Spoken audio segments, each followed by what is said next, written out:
ઘરમાં લક્ષ્મી નહીં ટકતી. ત્યાંનું કારણ શું છે? જેના ઘેર લક્ષ્મી એ તમારો કુળદેવી છે. એ કુળદેવી જો કદાચ તમારી પર પ્રસન્ન રાજી હશે ને તો મહેનત, આમ કહું ને સાચી વાત, તો કહેશે કે ધનવાન કરોડપતિ બનવા માટે ખૂબ મહેનત કરવી પડે. હું માતા એવું કહીશ, દેવની કૃપા હોય ને તો આટલી મહેનત કરો ને આટલું ફળ આલે, એનું નામ માતા કહેવાય.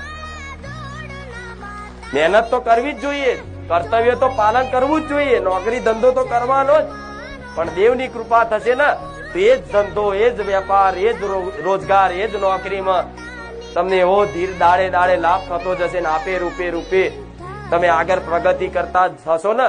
અને 2-4 વર્ષે તમારા ઘરમાં નવી નવી વસ્તુઓ આવતી થઈ જશે. નવું ઘર લેવાની ઈચ્છા વ્યક્ત થશે, નવું સાધન લેવાની ઈચ્છા વ્યક્ત થશે, તમારું દેવું હોય એ ભરવાની ઈચ્છા થશે. આ બધું અંદરથી માની કૃપાથી થાય. કંઈક મારા ભાવિક